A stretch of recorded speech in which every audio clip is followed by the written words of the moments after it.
नमस्कार साथियों, स्वागत है आपका एक और नई जबरदस्त कहानी में। साथियों, कहानी अच्छी लगती है तो वीडियो को लाइक और चैनल को सब्सक्राइब करना बिल्कुल ना भूले। तो चलिए शुरू करते हैं। नवंबर का महीना शुरू हो गया था। ठंडी ठंडी हवा चलने के साथ साथ सर्दियां भी आ चुकी थी। सभी लोग मूंगफली, गज्जक और गर्म कपड़ों के मजे ले रहे थे।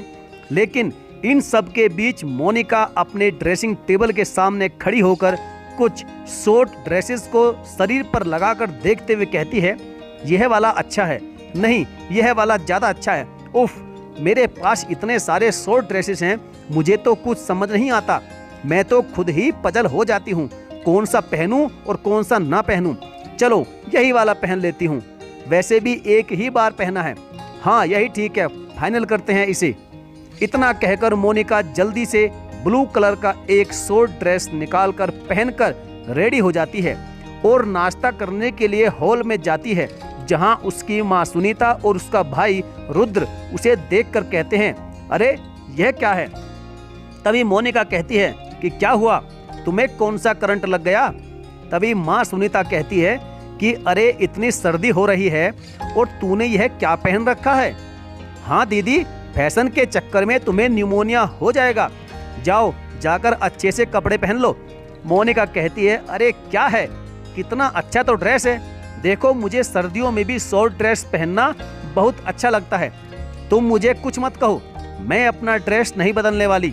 तभी माँ कहती है, अरे पागल वागल हो गई है क्या, बाहर तेरी कुल्फी जम जाएगी। तब मोनिका कहती है, अरे मम्मी कहीं नहीं जमने वाली मेरी कुल्फी, क्योंकि मम्मी मैं बहुत हॉट हूँ, हॉट। आप जल्दी से बस नाश्ता दे दो।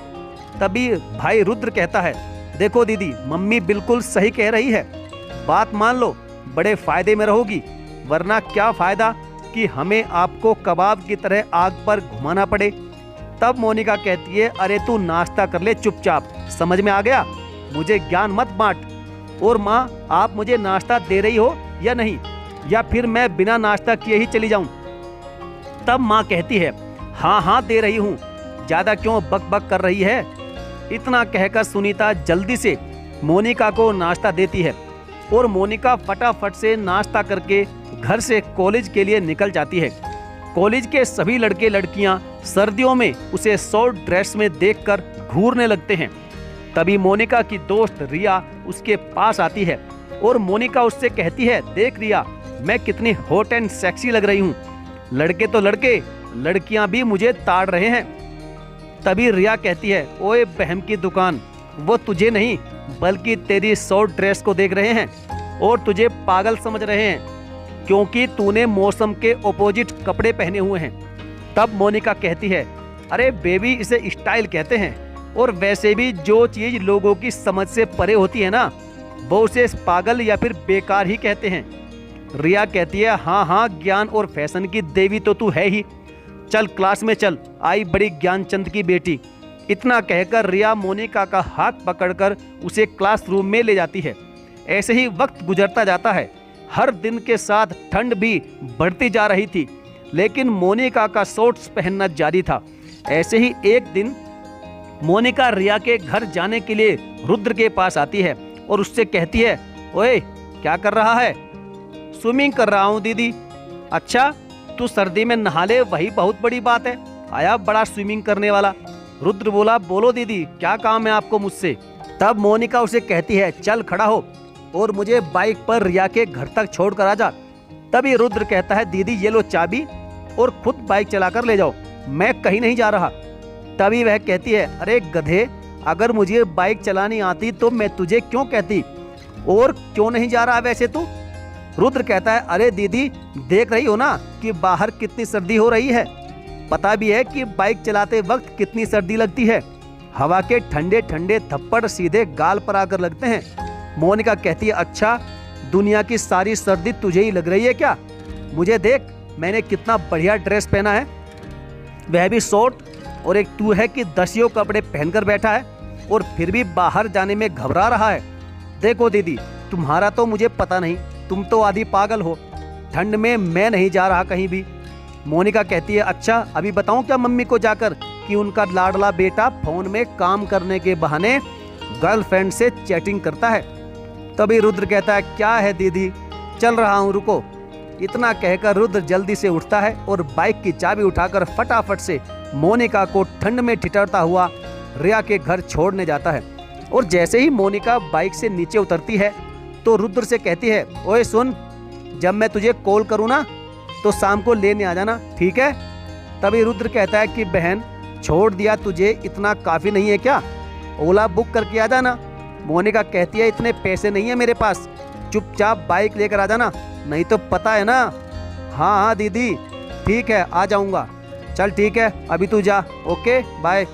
मोनिका की बात सुनकर रुद्र वहाँ से चला जाता है। और जैसे ही मोनिका रिया के घर की डोरबेल बजाती है तभी एक बहुत ही हैंडसम सा संदीप नाम का लड़का दरवाजा खोलता है, जिसे देखकर मोनिका बस उसे देखते ही रह जाती है। और तभी संदीप कहता है, हाँ जी, किससे मिलना है आपको? मोनिका कहती है कि मुझे अपनी फ्रेंड रिया से मिलना था और कुछ नोट्स लेने थे उससे।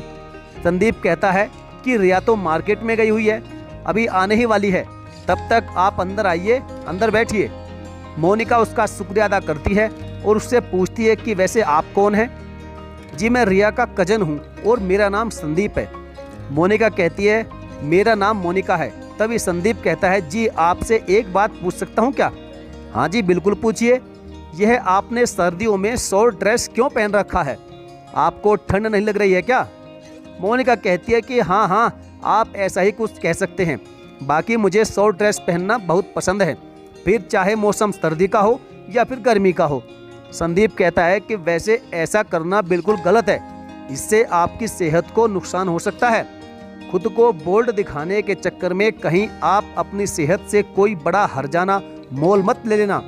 संदीप इतना बोल ही रहा होता है कि तभी मोनिका की फ्रेंड रिया वहां आ जाती है और वह वहां से उठकर चला जाता है। जिसके बाद मोनिका भी रिया से नोट्स लेकर रुद्र को बुलाती है और उसके साथ घर चली जाती है। धीरे धीरे वक्त गुजरता है, परंतु मोनिका के शॉर्ट्स पहनने की आदत में तनिक भी सुधार नहीं था। वहीं हर दिन के साथ ठंड और भी अधिक बढ़ती जा रही थी। और ऐसे ही एक दिन मोनिका को जुकाम हो जाता है और वह छींकती हुई माँ सुनीता के पास जाकर कहती है, मम्मी एक कप चाय पिला दो ना प्लीज, मेरी नाक जाम हो रही है और नाक में दर्द भी हो रहा है और साथ साथ सर में भी। अरे बेटा, तुझे चाय की क्या जरूरत है, तू तो बड़ी हॉट है ना, जा आइसक्रीम या फिर कोल्ड ड्रिंक पी ले, ऐसे ही ठीक हो जाएगी। अरे मम्मी, मैं वैसे ही इतनी परेशान हूँ, ऊपर से आप भी मुझे ही सुना रही हैं। अरे तो क्या अगरबत्ती लेकर तेरी पूजा करूँ? अरे कितनी बार समझाया था तुझे कि मत पहन छोटे कपड़े, लेकिन नहीं, तुझे तो अपनी मनमानी करनी है। मम्मी की बात सुनकर मोनिका कहती है कि थैंक यू, नहीं चाहिए मुझे कुछ भी। इतना कहकर मोनिका अपने कमरे में चली जाती है और धीरे धीरे उसकी तबीयत और भी अधिक खराब हो जाती है। काफ़ी दवाई लेने के बाद भी उसे थोड़ा भी आराम नहीं मिलता। साथ ही अब उसे जुकाम के साथ साथ बुखार और खांसी भी हो गई थी। ऐसे ही एक दिन मोनिका का पूरा बदन बुखार में बुरी तरह से तपने लगता है और उसकी हालत देखकर उसे पास के ही एक सिटी हॉस्पिटल में एडमिट करवाया जाता है, जहां उसका इलाज कोई और नहीं बल्कि संदीप करता है। और उससे कहता है, क्या हुआ मोनिका, आ गई ना तुम हॉस्पिटल के बेड पर शॉर्ट्स पहनने के चक्कर में? अभी दवाई के शॉर्ट्स लगाने होंगे तुम्हें पता है ना, तुम्हें निमोनिया हुआ है और अगर ये ज़्यादा फैल जाता है तो तुम्हारी जान भी जा सकती है। इतना सुनते ही मोनिका घबरा जाती है और पूछती है कि ऐसा क्यों? तब डॉक्टर संदीप कहता है, क्योंकि निमोनिया अगर बिगड़ जाता है तो आपको पीलिया भी हो सकता है और आपको अंदर से खत्म करना शुरू कर देता है। यह ठीक है कि तुम्हें शॉर्ट्स पहनना अच्छा लगता है, लेकिन ठंड कितनी है ये भी तो देखो। हमारी बॉडी एक समय तक के लिए ही ठंड झेल सकती है, इसलिए खुद को प्रोटेक्ट करना बहुत जरूरी होता है। मोनिका कहती है कि ठीक है, मैं समझ गई हूँ और अब आगे से मैं सर्दियों में सर्दियों वाले ही कपड़े पहना करूँगी, अपनी पसंद के नहीं, और अपना ख्याल भी रखूँगी। बस आप मुझे इस हॉस्पिटल से जल्दी से बाहर निकाल दो प्लीज़। मोनिका की बात सुनकर संदीप मुस्कुराने लगता है और उसका ट्रीटमेंट शुरू कर देता है। और इलाज के दौरान संदीप और मोनिका के बीच अच्छी दोस्ती हो जाती है और इसी तरह से धीरे धीरे यह दोस्ती प्यार में बदल जाती है। कुछ समय बाद दोनों अपने घर वालों की रजामंदी से शादी भी कर लेते हैं और साथ ही मोनिका अपने कपड़े पहनने के चुनाव में मौसम बदलने के हिसाब से परिवर्तन लाती है और अपनी इस आदत में भी सुधार लाती है। तो साथियों, यह थी आज की हमारी छोटी सी कहानी। आपको कहानी कैसी लगी आप हमें कमेंट करके अवश्य बताएं।